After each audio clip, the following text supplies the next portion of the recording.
Acá estamos. Hola, ¿qué tal? Parece que algo se había caído, pero bueno, ya regresamos. Ahora sí. Hola, ahora sí.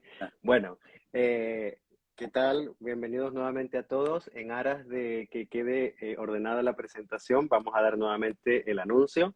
Bienvenidos a este nuevo episodio de Salud Metabólica a tu alcance. Ya es el tercero en este año y vamos a tocar el tema de suplementos y fármacos en resistencia a la insulina. En esta oportunidad nos acompaña el doctor Axel Agredo, que es médico cirujano de la Universidad de Santiago de Chile, especialista en medicina integrativa y medicina bioreguladora de sistemas. Además, es experto en manejo del estrés con técnicas de programación neurolingüística y experto en manejo de estilo de vida. Doctor Agredo, bienvenido. Muchas gracias por la presentación, Cristian. Un gusto. Buenas noches a ti, buenas noches al doctor Santana. Esperemos poder contribuir un poco a la educación, aportar el granito de arena y, y vamos a educar y a trabajar todos juntos. Muchas gracias, Axel. Junto a nosotros está también el doctor Fernando Santana, quien es director médico y fundador del Instituto Médico Integral Calevit, médico cirujano y magíster en medicina antienvejecimiento y longevidad saludable de la Universidad de Barcelona, diplomado en nutrición y obesidad de la Universidad de Chile y certificado en nutrición y terapia cetogénica Low Carb High Fat del Nutrition Network Advisor Training y de Noke Foundation de Sudáfrica.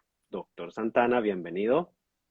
Hola, gracias Cristian. Hola también Axel, un gusto compartir contigo este conversatorio y particularmente con los pacientes que esta noche de frío nos están acompañando, pero sabemos que quieren aprender un poco más y la idea es que el paciente tome las riendas de su proceso curativo, pensando siempre en potenciar la salud antes de que se presente la enfermedad. Y eso es una de nuestras misiones, que es enseñar, educar, y estamos abiertos y por eso estos canales de enseñanza hacia el público, y muchas veces aprendemos más nosotros cuando revisamos también estos temas. Así que un agrado estar acá compartiendo, Cristian. Exactamente. Muchas gracias.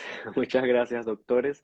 La verdad que, bueno, aprovecho de darles nuevamente la bienvenida a todo nuestro querido público que se viene uniendo a este episodio en vivo y decirles que nuestra principal motivación son todos ustedes y queremos poder transmitir esta educación en salud para que puedan empoderarse de su propia salud y siempre buscar los mejores recursos, los más apropiados para una mejor calidad de vida. Bueno, el doctor Santana y el doctor Agredo son médicos de muchos de quienes ya nos están viendo y también trabaja junto a nosotros la doctora Ángela Hernández, que ha participado también en estos episodios en vivo, como pueden ver los dos anteriores, para que tengan un orden y si quieren repasar la información que se ha entregado. Recordar que nada de lo que se diga acá reemplaza al consejo médico nutricional odontológico personalizado que debe ser entregado de manera privada. Muy bien. Entonces, en este episodio, en el episodio anterior de qué hacer si tengo resistencia a la insulina, aprendimos a reconocer las herramientas que nos permitirían mejorar de dicha condición. Si te lo perdiste, puedes verlo en nuestros canales de Instagram, YouTube y Facebook. Recapitulando, entre las herramientas que vimos estaban la RTC, que ya a estas alturas todos debemos saber que la RTC se refiere a la reducción terapéutica de carbohidratos. Además, en las otras herramientas que se hablaron estaba el ayuno intermitente, la actividad física, el respeto de los ciclos circadianos, el manejo del estrés, el pardeamiento de la grasa, los suplementos, fármacos y equilibrio hormonal. En este episodio vamos a profundizar en la parte de los principales suplementos, así como también en los fármacos que se emplean en el manejo de esta condición. Doctor Santana, entonces, ¿podría explicarle a nuestro público qué rol juega el tener un buen equilibrio omega 6 y omega 3 en la resistencia a la insulina? Cristian, antes de contestar la pregunta, creo que es súper importante que el público reforzar un poquito lo mismo que tú dijiste. Así como existe una pirámide alimentaria, yo pondría esta pirámide de la resistencia a insulina en la cual a la baja la actividad física. Sabemos hoy día que estamos todos limitados, pero el movimiento es tremendamente importante. Luego la nutrición, luego como nombraste de alguna manera, respetar nuestro ciclo circadiano y en ese mismo orden vamos viendo que los suplementos no es la solución, pero los suplementos me van a potenciar mucho cuando nosotros ya trabajamos, por eso estos capítulos anteriores en relación a lo mismo. Ahora, si tú me preguntas por qué el omega 3, tenemos que recordar que evolutivamente nosotros necesitamos grasas como combustible, necesitamos grasas como estructura de nuestras membranas celulares, una cantidad de síntesis de neurotransmisores, hormonas, por supuesto que grasa. Y en esta grasa existen algunas que son esenciales. ¿Qué significa esenciales? Que nosotros no tenemos la capacidad para poder sintetizarlas. Por lo tanto, tenemos que ingerirlo a través de la comida o si no a través de suplementos. Y particularmente encontramos estas grasas omega 6 que nosotros no tenemos la capacidad para sintetizar o los omega 3. Y esto yo, para que el público lo entienda, es como si tuviéramos una escala en que un lado de la escala pueden ser omega 6 y otro omega 3. El problema es que no está esta escala en equilibrio. El ideal es como una escala, estar así 1 a 1, y evolutivamente hemos llegado a tener 2 o 3 veces omega 6 en relación al omega 3. Pero ¿qué ha pasado con nuestra alimentación actual? Procesado, ultraprocesado, con gran cantidad de omega 6, ya veremos dónde viene. Esta escala está asimétrica, es decir, llegamos a tener casi 20, 24 veces de omega 6 en relación al omega 3. Y tú comprenderás que cada una de nuestras membranas celulares, desde tu músculo, tu ojo, tu célula, tienen esta estructura de un perfecto equilibrio. Porque la célula va a responder a distintos estímulos externos. Si yo tengo una caída, si me agarra un virus, el cuerpo te tiene que avisar que tengas dolor, inflamación o que de alguna manera vaya a producir una fiebre. Bueno, eso lo hacemos gracias al omega 6, pero por favor, no necesito una escalera tan desigualdada con 25, 30 veces de un tamaño en relación al otro omega 3. Entonces, lamentablemente hoy día todos estamos hiperinflamados. Y nosotros hablamos de una inflamación crónica de bajo grado, que es la inflamación que muchas veces no nos duele, pero es la que a la larga nos puede producir una cantidad enorme de patologías crónicas, cardiovasculares, neurológicas, cáncer, metabólicas. Y particularmente cuando nosotros tenemos este equilibrio entre los omega 6, que me anuncien que me está pasando algo, pero yo necesito resolver esta inflamación, necesito el omega 3. Y particularmente este equilibrio omega 3 me va a ayudar a la sensibilidad de la insulina, me hace una traslocación de unos receptores que se llaman GLUT4, que van desde el núcleo de la célula a la membrana de la célula para que pueda darle la información a la insulina y de esa manera introducir la glucosa, que no la quiero en exceso en el torrente sanguíneo porque es tóxica para el músculo. Pero por otra parte, me bajan los procesos inflamatorios, es decir, todas las cascadas de nuestros procesos inflamatorios, que además estas escaleras, como tienen sus escalones al medio, compiten por una enzima que se llama la delta desaturasa. Y resulta que cuando yo tengo exceso de omega 6, la insulina me va a aumentar más el proceso inflamatorio. Y si yo tengo más inflamatorio, voy a tener más resistencia a la insulina. Por eso es tan importante en todo paciente que ya estamos con una tendencia a una insulina alta o resistencia a la insulina o ya un síndrome metabólico con problemas de perfil del colesterol y del triglicérido, con problemas de glicemias en ayuna alta o iniciando una hipertensión o una grasa abdominal, o a lo mejor alguna mujer con un síndrome de ovario poliquístico, es decir, distintas enfermedades, necesitamos que el cerco de tu casa, que es el equilibrio entre omega 3, entre moléculas proinflamatorias que me pueden gatillar una cascada enorme, yo necesito de esa línea un ácido araquidónico para darme la señal, pero no tenemos por qué estar permanentemente inflamados. Ahí es donde viene el omega 3 a salvar este proceso. Y este equilibrio hace que mejoremos la sensibilidad a la insulina. Por otra parte, los omega 3 participan en la quema de la grasa, en la metabolización, que médicamente le llamamos la beta oxidación de los ácidos grasos, porque estimula una partícula que se llama los PPAR gamma, que me va a ayudar a degradar las otras grasas y llevársela a la mitocondria para la producción de energía. Es decir, bajamos la inflamación, mejoramos la sensibilidad a insulina, mejoramos la translocación de los receptores GLUT4, ayudamos a que al músculo le entre mayor cantidad de glucosa. Y curioso, le entra menos glucosa al adipocito, porque si al adipocito le entra una cantidad enorme de glucosa, ¿en qué la va a transformar? En grasa, en triglicéridos, que quedan almacenados. Entonces tú ves cómo el equilibrio entre estos omega 3 y omega 6 son tremendamente básicos para mantener una salud metabólica, mitocondrial y particularmente mejorar la sensibilidad a la insulina.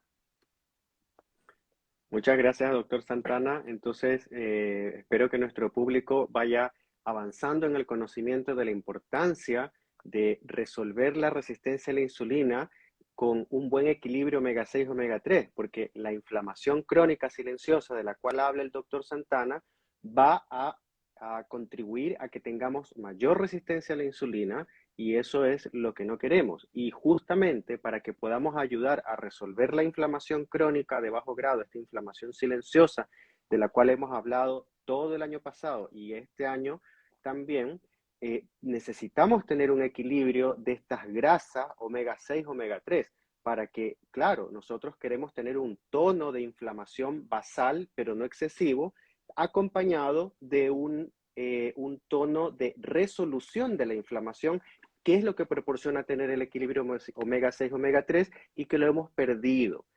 Ahora, doctor Santana, ya que estamos hablando de la importancia de las grasas saludables, ¿qué aporte tiene entonces el aceite de coco y los triglicéridos de cadena media, más conocidos como los MST o los MCT, en toda esta rehabilitación metabólica que estamos persiguiendo? Bueno, la grasa es un tema. Lo que nombramos anteriormente de omega 3, omega 6 son grasas que en general son poliinsaturadas. ¿Qué significa eso? Que de alguna manera son grasas frágiles, son sensibles, y necesitamos otro tipo de grasa que son muy sólidas, que evitan que se oxide, lo que se llama la peroxidación lipídica. Imagínate una membrana celular de una neurona o de todo tu cuerpo que esté oxidada. Eso se llama la peroxidación lipídica. No funcionamos y como cascada agrega más. Y ahí es donde vienen estas grasas saturadas que lamentablemente han sido muy criticadas, vilipendiadas, porque no están basadas en la evidencia, no está basado esa crítica en la fisiología del cuerpo.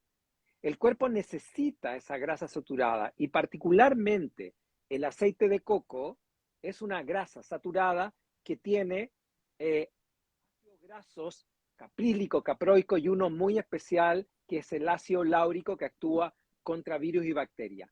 Y se ha visto que tanto estas grasas saturadas que son extremadamente estables, que no se van a peroxidar por altas temperaturas, por la luminosidad, por el tiempo, por eso son tan estables, de ese aceite de coco se extraen triglicéridos de cadena media. Estas son las siglas del MST. ¿Por qué es tan importante estos triglicéridos de cadena media?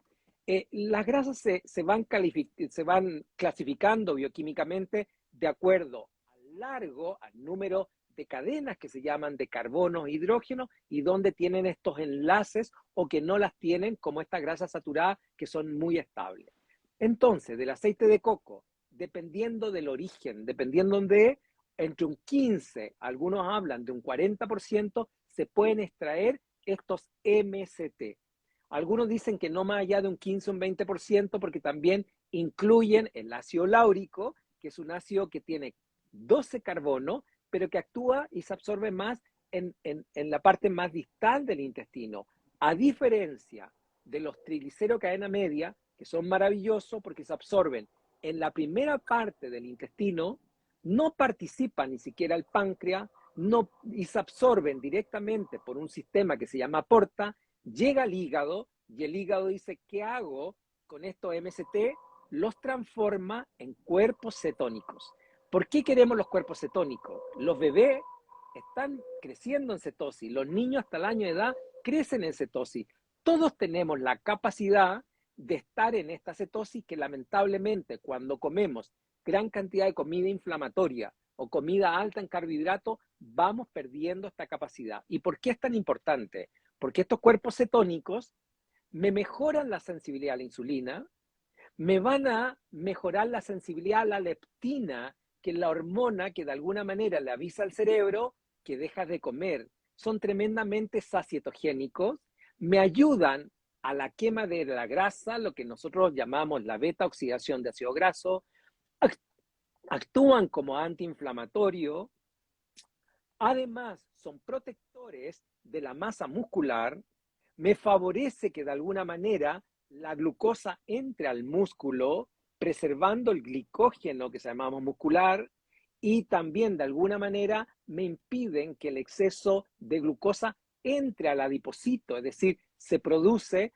una sensibilidad a la insulina periférica y una resistencia al adipocito, es decir, quemamos grasa, bajamos la grasa abdominal, menos síndrome metabólico, mayor sensibilidad, menos inflamación.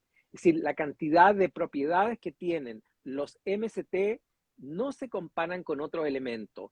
Y hasta la hora, tanto el omega 3, el MST, aceite de coco, te das cuenta que son parte de la nutrición.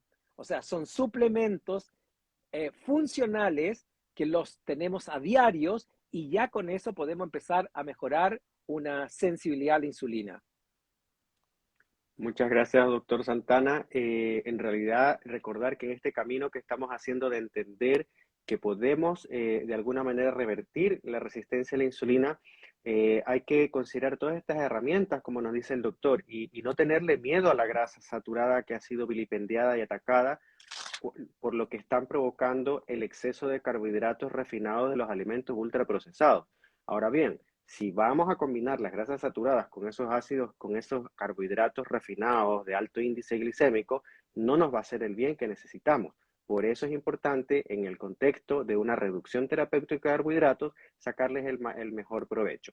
Por eso iremos avanzando también en este conocimiento que ya lo hemos entregado, pero vamos a volverlo a retomar en esta serie de capítulos de resistencia a la insulina. Recordarles que esto lo estamos transmitiendo cada 15 días aproximadamente, estén pendientes de nuestros canales, y estamos ahora entrevistando al doctor Fernando Santana, director médico del Instituto Integral Calevit, y el doctor Axel Agredo, también médico del Instituto Integral Calevit, y ambos, junto con la doctora Ángela Hernández, son los que guían las terapias de rehabilitación metabólica para tener un envejecimiento saludable, una longevidad saludable, lo que hablamos más que de antienvejecimiento, sino el ser sano y ser la mejor versión de ti mismo a la edad que tengas. Bien, entonces ahora es importante también el rol de los minerales en recuperar esa sensibilidad a la insulina, que te volvamos a tener una insulina normal. ¿Qué rol tendrían los minerales en la rehabilitación metabólica, doctor Axel Agredo? Buenas noches, Cristian. Es un rol protagónico. Primero hay que entender un poco qué son estos minerales, de dónde vienen y por qué son importantes en la fisiología y la bioquímica humana. Los minerales son sustancias que se encuentran naturalmente en el suelo, en la tierra. Lo incorporan algunas plantas y los animales incorporan a través de las plantas esos minerales. Estas sustancias, que hay varias, se han caracterizado la fisiología y la bioquímica que son esenciales para el cuerpo humano. Entre ellos, y que son importantes para la rehabilitación metabólica, para la sensibilidad a la insulina, podemos contar 4 que les voy a comentar ahora. El magnesio, el cromo, el vanadio, el zinc. ¿ya? Partiendo con el magnesio, algunos datos importantes. El magnesio es un mineral que se encuentra en los suelos y que el 70% de los adultos, más o menos en estimaciones, carece de magnesio. Eso es una cosa importante. ¿Y por qué es importante? Porque el magnesio es un cofactor enzimático en enzimas que participan en sistemas fisiológicos que son esenciales y muy importantes para la sensibilidad a insulina, para la transmisión de impulsos nerviosos, para la señalización celular, producción de hormonas, protección del ADN, etc. El magnesio se ha visto que participa en más o menos 800 reacciones bioquímicas del cuerpo. Participa en 7 de los 10 pasos de la glicólisis. Participa en la transmisión nerviosa, en que el músculo funcione bien, en que la neurotransmisión funcione bien. Entonces el magnesio, siendo tan importante en la fisiología humana y asumiendo que hay un déficit tan importante, juega un papel protagónico en la fisiología y particularmente en la sensibilidad a insulina. Entonces, es incluso componente estructural de algunas proteínas y de la misma molécula del ATP, que es la molécula energética del cuerpo. Se encuentra en muchísimos otros lugares bioquímicos en la mitocondria.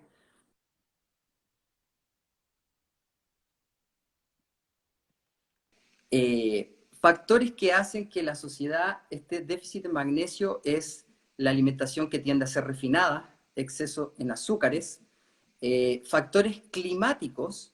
Los suelos de hoy en día están muy erosionados, están muy afectados por cómo el hombre ha hecho en el último tiempo un abuso de cultivo de distintos aspectos, el uso de pesticidas que daña a microorganismos que participan en el ciclo de estos minerales. Entonces hay erosión de los suelos, hay lluvias ácidas y hay factores climáticos que hacen que el magnesio falte en estos suelos, falte en estas plantas, eventualmente falte en los animales y lleva a que nosotros consumimos menos magnesio. Fármacos afectan la absorción de magnesio y nos excretan magnesio. Entonces, la situación en la que están los suelos, nuestros alimentos, la alimentación común de un ciudadano promedio carece de magnesio y ya vimos lo importante que es. Entre 300 a 600 miligramos, incluso podría llegarse a 900 miligramos en algunas personas la necesidad de magnesio. Cabe destacar la importancia de en qué formato voy a consumir ese magnesio. También es importante entender que hay magnesios que se absorben menos que otros. El estado del intestino me va a hablar de qué tan fácil o difícil es esa absorción de magnesio. Podemos a priori comentar que el óxido de magnesio, carbonato, magnesio no se absorben tan bien, no son tan buenos como sí puede ser un magnesio unido a un aminoácido, quelado, bisglicinado, magnesio taurato, malato, citrato, en fin. Hay que ver, eso es totalmente personalizado y el magnesio es un protagonista en la sensibilidad a insulina.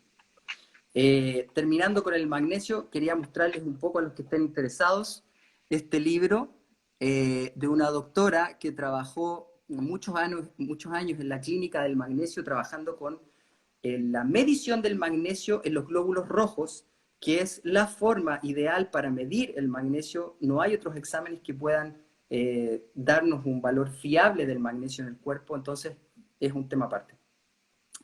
Otro mineral protagónico es el cromo. Es un poco menos conocido del magnesio, pero es igualmente importante para la tolerancia a la glucosa y la sensibilidad a insulina.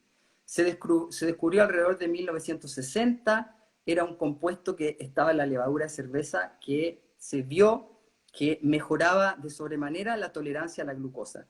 Se caracterizó como factor de tolerancia a la glucosa. Tenía un átomo de cromo trivalente unido a unos aminoácidos y unas vitaminas. Se caracterizó y que este elemento, el cromo trivalente, genera funciones esenciales en el metabolismo de la glucosa. Entre ellos, entra el cromo en la célula, se une a la cromomodulina y ayuda y colabora en la respuesta de la insulina en la célula. También existe un metabolito que se une al cromo, sale por la sangre y es como un señalizador celular, un mensajero de la respuesta a la insulina. Entonces, Está caracterizada la bioquímica y la importancia del cromo, y ha sido visto en estudios que mejora la tolerancia a la glucosa, mejora la sensibilidad a la insulina, baja incluso los triglicéridos, y por mejorar el patrón del metabolismo energético, puede incluso mejorar problemas de salud mental, porque muchos problemas de salud mental tienen que ver con una disfunción mitocondrial a nivel neuronal. Idealmente, la suplementación en forma de picolinato de cromo va desde 50 a 200 microgramos, eventualmente 400 microgramos, siempre eso va a ser personalizado, y es un segundo mineral esencial. Se dice que en la diabetes hay 3 minerales que tienden a faltar: magnesio, cromo y el vanadio. El vanadio es otro mineral también menos conocido, pero en los grupos científicos y bioquímicos se han caracterizado algunas de sus funciones y algunas funciones bioquímicas, y entre ellas destaca una acción insulino-mimética, ¿ya? Genera una acción parecida a la insulina, también está presente en otras vías bioquímicas, entre ellas en la síntesis de hueso y otras, y se tiende a suplementar con el cromo idealmente en dosis de 25 miligramos, y ambos en conjunto generan una mejoría de la tolerancia a la glucosa. Ya con esos dos estamos ejerciendo un efecto importante eventual en la reducción de la hemoglobina glicosilada y otros parámetros de sensibilidad a insulina. Y por último, quiero comentarles del zinc, otro mineral esencial, importantísimo hoy en día, porque no es fácil obtenerlo de los alimentos en algunas personas. El zinc participa en muchas reacciones bioquímicas, parecido a lo del magnesio, pero se enfoca en otras reacciones bioquímicas, sistema inmunológico, en la piel, se concentra en la próstata, puede ayudarnos con problemas prostáticos, y factores, como decía anteriormente, epigenéticos, cicatrización de heridas, etc. Es importante cuando hablamos del zinc que vaya con una cierta relación con otro mineral, que es el cobre. Hay situaciones en las cuales se produce un desbalance de estos minerales y que nos va a afectar en la señalización celular. Por ejemplo, cuando personas vegetarianas tienden a tener un déficit de zinc, porque la verdad es que el zinc, el alimento número 1 que tiene zinc son las ostras, el alimento número 2 es la carne de vacuno, y después del 3, el 4, el 5 ya es más difícil encontrar este zinc. Se puede, pero hay que ir viendo. El huevo tiene un poco, el chocolate tiene un poco, hay que ir viendo alimento por alimento, pero hay que tener ojo cómo está haciendo este balance en la alimentación. Y hay situaciones en las que consumiendo poco zinc y un exceso de cobre que se puede dar por una alimentación típica, incluso algunas cañerías que tienen cobre, están recubiertas de cobre, se puede absorber un poco de eso. Y hay una situación que ocurre con las pastillas anticonceptivas, que también genera un desbalance zinc-cobre, y después cuando se suspenden esas pastillas se genera ese desbalance. Entonces, en fin, el zinc hay que tenerlo en consideración con el cobre, y es importantísimo porque participa en la síntesis de insulina por el páncreas. Directamente tiene una relación con el metabolismo de la insulina y la tolerancia a la glucosa. Podemos resumir entonces que los minerales juegan un papel protagónico. Hay que ver en qué dosis se van a administrar, en qué formato se va a administrar, y evaluar qué tipo de alimentación estamos llevando para saber intuir más o menos. Después se puede corroborar de otras maneras, pero estimar cuál es el déficit y cómo yo puedo mejorar y aportar a la rehabilitación metabólica con estos 4 minerales. Eso, Cristian. Excelente, doctor Axel Agredo, excelente información para nuestros pacientes. Recordar que estamos ahora entrevistando en este capítulo al doctor Axel Agredo, médico cirujano, y al doctor Fernando Santana, médico cirujano, ambos de Instituto Médico Integral Calevid, que junto a la doctora Ángel Hernández, también médica, que ya la han conocido en los otros episodios, estamos trabajando por la rehabilitación metabólica de nuestros pacientes. Y bueno, aprovecho de recordar que yo soy Cristian Uvilla, soy cirujano dentista, especialista en periodoncia, y estoy a cargo de la parte del director técnico del Instituto Médico Integral Calevi. Bueno, gracias Axel por tan profundo análisis y muy interesante. Doctor Santana, ¿podría contarnos un poco también de qué otros suplementos podrían ser una ayuda dentro de lo que es el manejo de esta resistencia a la insulina? Siguiendo con los suplementos, yo te diría que una de las estrellas de unos años a la fecha es la berberina. La mayoría de los trabajos que llegan de berberina vienen del Oriente. Hay muchos trabajos en China y en Japón y están publicados que pueden incluso mejorar los niveles de glucosa en sangre hasta un 20-25%, tanto glucosa, hemoglobina, glicosilada y por supuesto la sensibilidad a la insulina. La berberina pertenece a una familia de distintas plantas, verbenas, que son alcaloides. Y se ha visto que esto viene de la medicina, incluso tradicional china, que lo han usado durante mucho tiempo y hoy día cada vez con mayor purificación de esta sustancia, que hay trabajos muy interesantes que llega a competir con algunos remedios para el tratamiento de la diabetes, como por ejemplo la metformina. Es decir, a ese nivel de importancia tiene la berberina. La berberina particularmente disminuye que el hígado produzca más glucosa. Esto es lo que se llama la neoglucogénesis.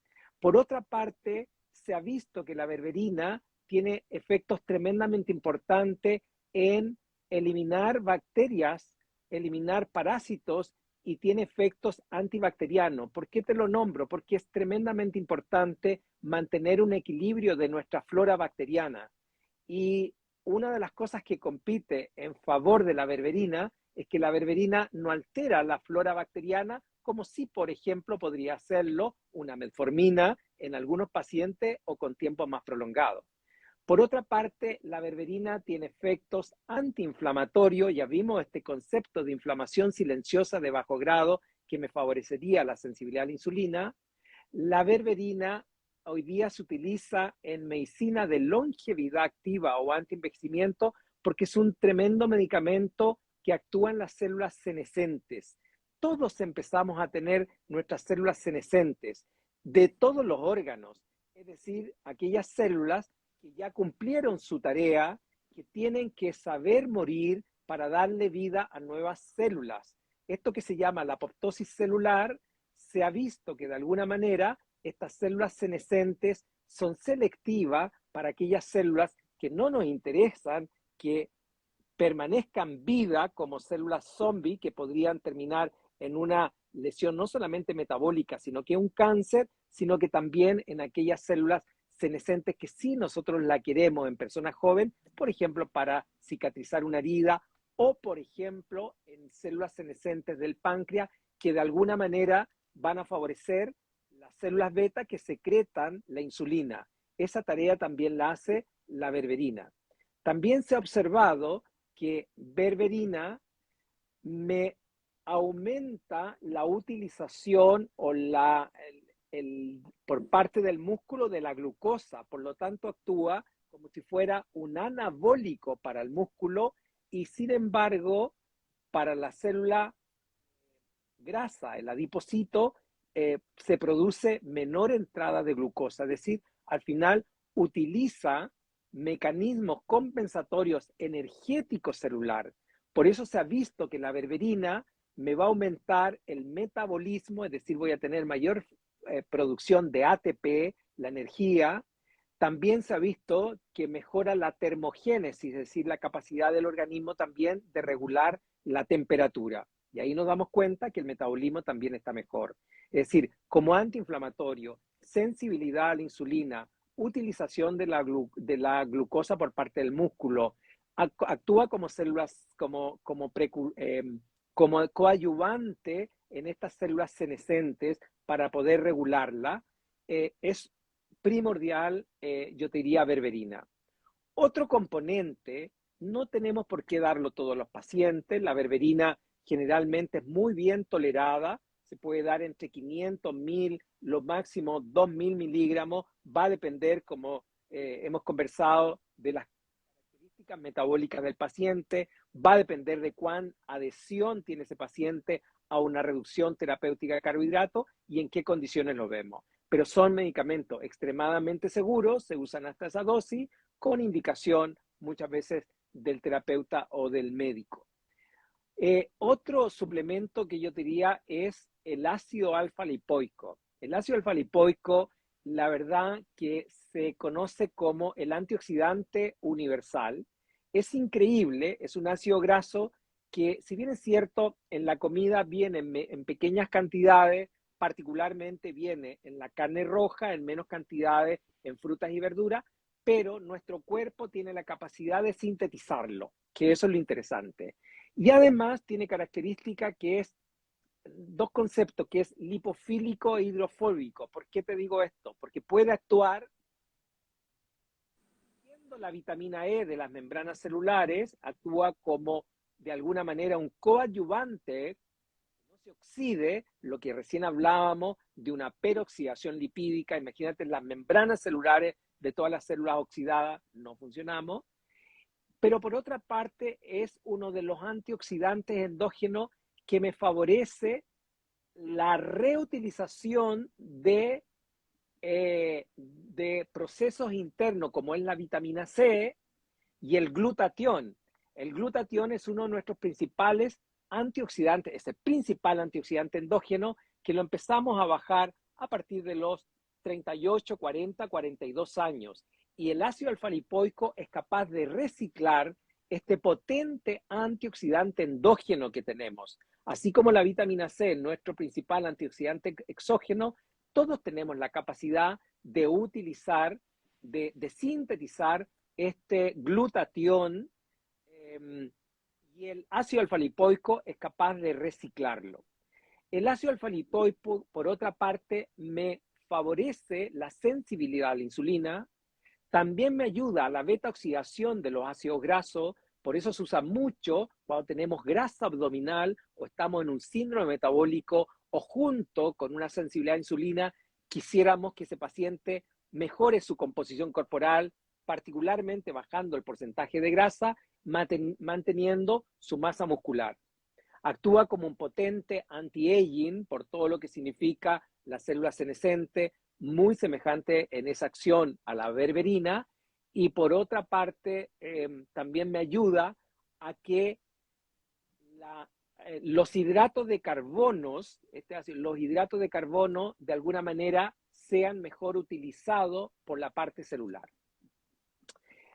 Yo te diría, estos dos suplementos son tremendamente importantes, y hay uno que es el mioinositol o el inositol. El inositol o mioinositol particularmente es un nicho muy interesante para mujeres que tienen alta insulina o que tienen un síndrome metabólico asociado a un ovario poliquístico, porque se ha visto que este mioinositol, que también es una sustancia que nosotros la podemos sintetizar, pero debido a nuestra alimentación, con los años, ese mioinositol, la verdad que se va al suelo. Y si nosotros no proporcionamos ese mioinositol, es una de las herramientas terapéuticas, particularmente en mujeres con síndrome de ovario poliquístico que tienen sensibilidad a la insulina, porque me va a ayudar a equilibrar los estrógenos con progesterona y me va a impedir que esa insulina transforme una testosterona en una testosterona activa que muchas veces produce edema, hinchazón, acné o vellosidad en la mujer, que es muy propio de este síndrome de ovario poliquístico que me está produciendo un desequilibrio entre su estrógeno y testosterona. El que me ayuda ahí es el mioinositol o el inositol. Entonces, estos tres elementos yo creo que son básicos, y hay uno que no dejaría de no nombrarlo, que es la vitamina D. La vitamina D es una verdadera prehormona, una hormona. Cada una de nuestras células tiene receptores de vitamina D, pero lo interesante es que estos receptores no están en la parte externa de la célula de la membrana, sino que están en el núcleo.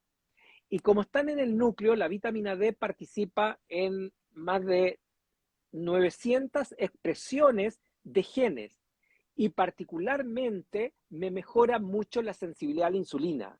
Se ha visto pacientes que tienen bajos niveles de vitamina D que aumenta su nivel de glucosa en sangre y luego favorece la resistencia a la insulina.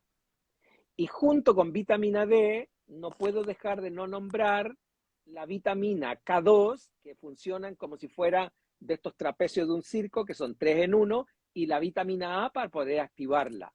Pero, vuelvo a repetir, no podemos dar todo de una vez, sino que va a depender de las características metabólicas, clínicas e individuales de cada paciente.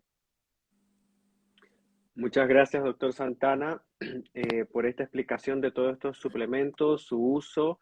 eh, y bueno, también hay fármacos que son de uso muy común en el tema de la resistencia a la insulina y nos gustaría que cuando no hay respuesta frente a los cambios de estilo de vida, al uso de suplementos, que ojalá siempre sea dirigido por un médico que sepa de rehabilitación metabólica, pero ¿qué otras herramientas a veces el médico se tendría que ver obligado a utilizar, doctor Axel Agredo, en el manejo de la resistencia a la insulina y en esta rehabilitación metabólica? Cristian, ciertamente hay alternativas farmacológicas, sabiendo todo lo que hemos conversado aquí, es la última patita de la cola, digamos, como herramienta terapéutica. Existe uno que es relativamente seguro, es antiguo, es la metformina. La metformina ha sido tradicionalmente usada para la resistencia a la insulina y la diabetes.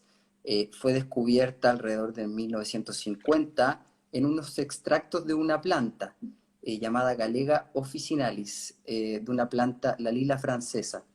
Desde ahí que se conocen sus efectos como hipoglicemiante, es relativamente bien tolerada, salvo por un pequeño efecto adverso, pequeño va a depender, que interfiere la absorción de vitamina B12 a nivel del ilion terminal.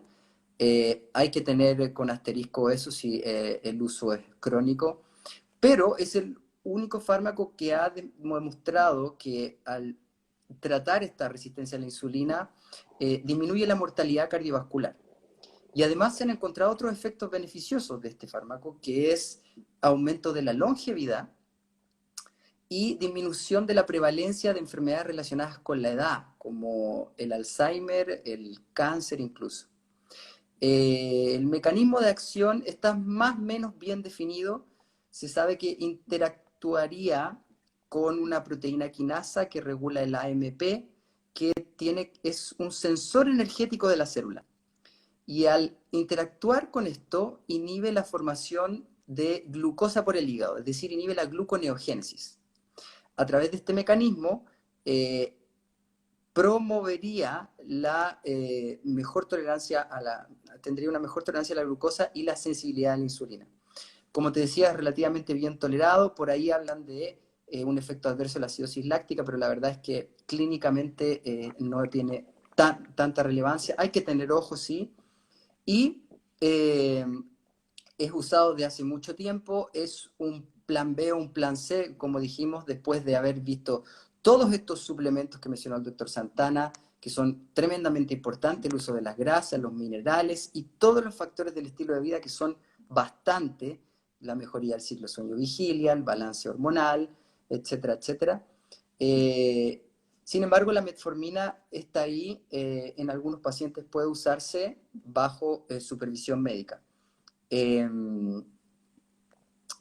eh, y por último, apoyándome un poco con la pregunta anterior respecto a los minerales, quería mostrarles otro libro para los interesados respecto al zinc. Hay libros específicos sobre el zinc, este se llama el factor zinc, no son fáciles de encontrar, pero les había mostrado un poco del magnesio, se me quedó mostrarles un poco del el libro del zinc, y todas las funciones fisiológicas, cofactor, bioquímica, dónde está la alimentación, cómo lo puedo encontrar, entendiendo que no es fácil obtenerlo de los alimentos. Eso. Continuando con la pregunta de la metformina, entonces sabemos que es un fármaco relativamente seguro, hay que usarlo con supervisión clínica. Es una alternativa que ha mostrado efectos benéficos no solo en la sensibilidad a la insulina, sino que aumenta longevidad. eh, y disminuye, ¿no es cierto?, las enfermedades secundarias relacionadas con la edad. Eh, y hay que tener ojo con este efecto adverso de la absorción de la vitamina B12. Se da en dosis de 500 a 1000 miligramos 2 veces al día y siempre considerarlo como alternativa farmacológica en último caso. Eso, Cristian. Perfecto. Muchas gracias, Axel. Bueno, recordar que estamos entrevistando acá a los médicos del Instituto Calevit, el doctor Axel Agredo, el doctor Fernando Santana. Recordar que nada de lo que se dice aquí es consejo médico directo para ustedes, es educación, conocer. Es importante que uno acuda a su médico para que le oriente, no automedicarse. Y lo más importante de todo es que en este capítulo hemos hablado de suplementos y fármacos en resistencia a la insulina, que viene a complementar un estilo de vida que ya lo hemos venido hablando en los otros episodios. Y los suplementos y los fármacos no van a reemplazar un estilo de vida, una reducción terapéutica de carbohidratos, un respeto de los ciclos circadianos. Hay un momento para comer, un momento para no comer, un momento para estar despierto, un momento para dormir, la exposición a las luces, etcétera. Entonces, todo eso también lo iremos profundizando en próximos capítulos porque tienen igual mucho que ver con el tema de la resistencia a la insulina. Si queremos tener una longevidad saludable y ser la mejor versión de nosotros mismos a la edad que tengamos, es fundamental que controlemos este factor para detener este envejecimiento acelerado y poder prevenir las enfermedades cardiovasculares, no debutar como diabético, prevenir el cáncer, las enfermedades neurodegenerativas, principalmente el Alzheimer, etcétera. Aprovechando el tiempo que nos va quedando, voy a ver alguna pregunta que haya hecho el público. Por si acaso estén por aquí, en la parte de las preguntas no aparece. Déjame ver. Nos quedan unos minutitos, así que voy a buscar una pregunta interesante. Si quieres, Cristian, en relación a metformina, que como decía Axel, la verdad que la metformina ha roto, yo digo, el paso del tiempo. Es uno de los medicamentos que ha sido extremadamente estudiado, lleva en el mercado mucho, es un medicamento extremadamente seguro y sí, no es la solución final, pero cuando tenemos que usarla, la usamos. Pero lo interesante es que la FDA americana es el primer medicamento que acepta en el tratamiento de lo que se llama la senoterapia, que actúa como senolítico, es decir, de alguna manera va a ir a modificar la expresión, más bien un xenomórfico, va a ir a modificar la expresión de estas células senescentes. Por lo tanto, a la cabeza a nivel de investigación en antienvejecimiento, particularmente la metformina, porque actúa esencialmente en la cadena de la mitocondria, equilibrando el concepto de producción de energía, que es el AMPK, en relación al emetor. Y de ahí que muchos, por ejemplo, nos toca ver a veces deportistas que tienen resistencia a la insulina y con ellos tenemos que también tener cuidado en la cual le decimos, mira, podemos tomar la metformina si es que no hubiese algún suplemento, pero se toma con un concepto que se llama hit and run, es decir, el día que yo voy a hacer actividad física, a lo mejor ese día no tomo la metformina porque de alguna manera yo necesito para que esté trabajando particularmente el emetor en la síntesis muscular, a diferencia de otro día que vamos a trabajar el AMPK, en que sí yo necesito que esté presente para quemar la grasa o la energía. Es decir, vemos de qué manera la flexibilidad del manejo del medicamento es tremendamente personalizado e individual dependiendo del paciente que nosotros vamos a estar analizando. Quería agregarte porque la verdad que es toda una línea de investigación en nuevos suplementos, medicamentos, en el antienvejecimiento o este concepto de medicina de longevidad activa. Perfecto, muchas gracias, doctor Santana. Axel, por favor. Complementando lo del doctor Santana, en el caso de pacientes deportistas, mucho ejercicio, con respecto a los minerales se hace necesario el aumento de la dosis, el aumento de la demanda. El magnesio puede ser usado en muchas más dosis para la mejoría de las contracturas musculares, fundamentalmente. El cromo se ha visto que se pierde con el sudor y se pierde cuando yo consumo una vez un alimento rico en azúcar, ya estoy perdiendo cromo.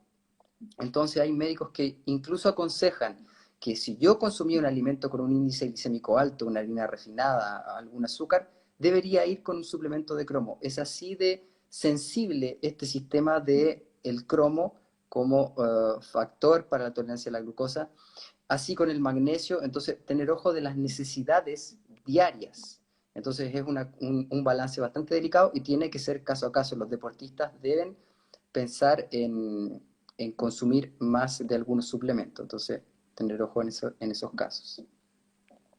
Perfecto, muchas gracias. Bueno, acá veo que hacen una pregunta y creo que tenemos un poco tiempo para analizarla. Me gustaría igual a mí hacer mi aporte y de ahí ver lo que pueden alcanzar también a decir los doctores. Dice Nati que estuvo en keto por 2 años y ahora quiere introducir algunos tubérculos, pero se le dispara la glucosa. Bueno, ¿se escuchó bien la pregunta, doctores? Ya, Sí, bueno, sí. yo lo que quiero aportar primero es que justamente el manejo y el entendimiento de hacer una reducción terapéutica de carbohidratos, para yo saber si estoy mejorando metabólicamente, es fundamental que haya un control profesional porque nosotros vamos a hacer métricas y también le vamos a enseñar al paciente lo que tiene que medir para si de verdad está rehabilitándose metabólicamente o no. Entonces, si yo puedo pensar que estoy haciendo una reducción terapéutica de carbohidratos adecuada y independientemente del nivel de carbohidratos que reduzca, yo siempre voy a tener que lograr producir cetonas en ayunas.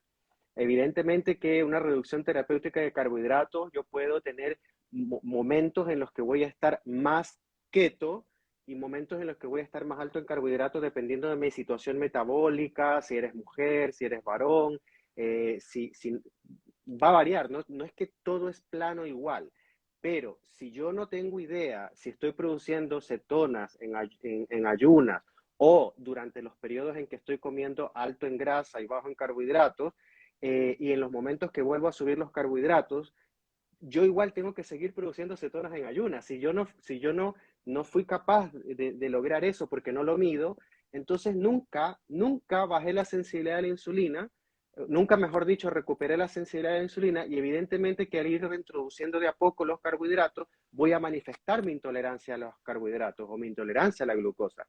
Entonces es súper importante por eso guiarse y de repente no seguir como estas modas y de personas que hacen una reducción terapéutica de carbohidratos extrema sin ninguna guía. Tenemos que tener momentos para estar en una reducción terapéutica de carbohidratos muy baja, volver a subir los carbohidratos gradualmente, volver a bajar, y eso va a depender de la enfermedad que tú tienes, del estado metabólico, si haces ejercicio, si no haces ejercicio, si eres mujer, si estás gestando, si tienes una enfermedad periodontal o una inflamación de la encía potente, si estás en tratamiento periodontal, si te vas a poner implantes, si te van a hacer injertos óseos. También eso hay que considerar si tienes un síndrome de intestino irritable o un SIBO, etcétera. Eso es lo que yo quería aportar en relación a esa pregunta. Y nos quedan 6 minutitos. Doctores. Claro, tenemos que entender que es difícil, ¿no es cierto?, decir, bueno, estuve en keto. ¿Qué keto estuve? ¿A qué le llamo keto? ¿Es una keto limpia? ¿Es una keto sucia?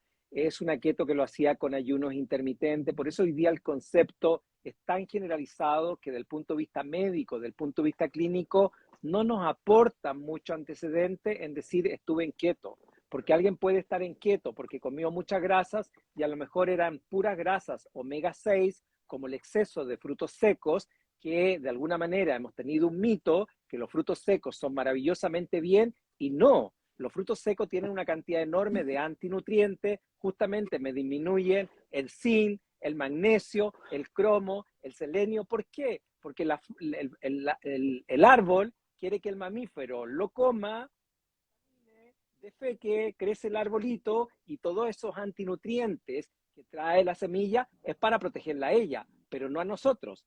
Que nos gusten los frutos secos, otra situación, que a lo mejor el fruto seco es keto porque tiene altas grasas, pero tenemos que ver en qué contexto y cómo poder hacerlo. Entonces de ahí que tenemos que tener cuidado, que no es lo mismo comernos una macadamia, que en Chile hay muy poco, que comer a lo mejor una nuez o comer una almendra.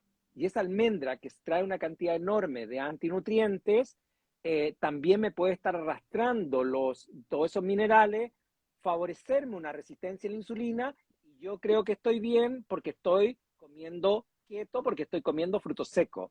Más importante sería, ¿no es cierto?, un equilibrio del punto de vista de qué cantidad de proteína está comiendo, qué tipo de grasa está comiendo, cómo estoy haciendo los ayunos. Y particularmente todos los tubérculos tienen una concentración también bastante generosa de carbohidratos, a excepción de que en personas que ya están más sensibles, podemos comer algunos tubérculos, pero siempre tratamos de hacerle un golpe de frío, es decir, ese frío, cocerlos, dar el golpe frío en el refrigerador y posiblemente comerlo de acuerdo a mi sensibilidad.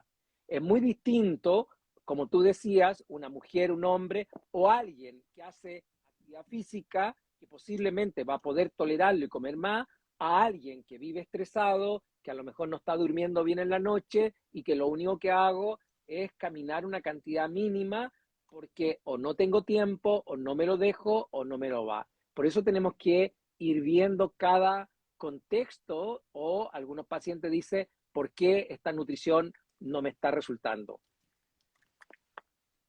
Bien, gracias, doctor Santana. La verdad es que se cayó el doctor Agredo, no lo puedo recuperar todavía. No sé si se va a unir para contestar para dar un aporte, dos palabras. No lo puedo contactar ahora por la red, aparece desconectado. Bueno, vamos a esperar 2 minutos, pero bueno, eso es lo importante de estos episodios de salud metabólica a tu alcance, que empecemos a entender ciertos conceptos para que finalmente también eh, esto sea un apoyo a la terapia que cada uno está siguiendo de rehabilitación metabólica y quitar un poco todos estos mitos que se van formando, porque lamentablemente hay mucha información, pero justamente hay que saber filtrar esa información y no hay una dieta keto igual para todo el mundo, por eso es que hablamos de una reducción terapéutica de carbohidratos y la dosis de carbohidratos va a depender del estado del paciente, si es hombre, si es mujer, de la enfermedad que tenga, etcétera. Pero lo más importante de todo es que siempre vamos a querer ver que ese paciente tenga la capacidad de producir esas cetonas, de bajar la insulina en ayuna, de poder medir esa glicemia. Por eso nosotros en el instituto hacemos un examen metabólico que se hace al principio y se hace a los 3, 4 meses para ir viendo si la persona va recuperando esa flexibilidad metabólica, que además va a llevar a tener una flexibilidad inmunológica y nos va a dar una mayor capacidad de defendernos de virus, bacterias, etcétera, y así poder tener una mejor longevidad. Bueno, veo que lamentablemente el doctor Agredo no pudo volverse a integrar. Aquí está, para que ahora se va a integrar, para que por último ahora nos dé unas palabras de despedida de este episodio de Salud Metabólica a tu alcance, pero a ver, le di a aceptar y no me aparece, no me quiere funcionar esto. No me lo permite el Instagram. Le estoy dando a aceptar. Sí, ahí ya, para Ahí despedirnos. apareció, ya. Uy, Bueno, qué mil pena, disculpas, Axel. Sí, problemas técnicos de batería. Un sí. poco para concluir, alcancé a escuchar un poquito. Es multifactorial. Estas situaciones de que le puede subir la glucosa, hay que ver cómo está durmiendo. Hay que ver incluso el estado del sistema nervioso autónomo. Hay personas que por estrés les sube la glucosa, así hacen pic de glucosa. Cómo está durmiendo, la micronutrición, el estado micronutricional, es que tengo satisfecho todas las necesidades nutricionales, es que el estado de las membranas está bien, En el fondo complementar lo que ya habló el doctor Santana, lo que hablaste, Cristian, es que es muy multifactorial toda la situación, hay que ver caso a caso eh, la parte de la boca que tendemos a ver acá en Calevit, el balance hormonal, etcétera. Disculpas por la caída de la batería.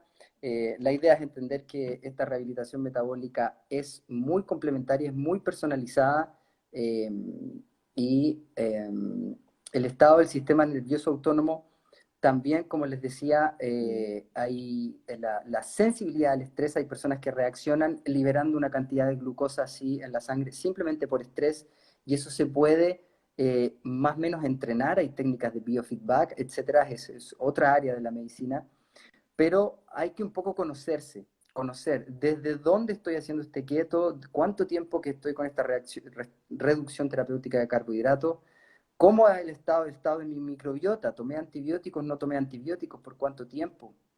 ¿Cómo están mis deposiciones? Etcétera.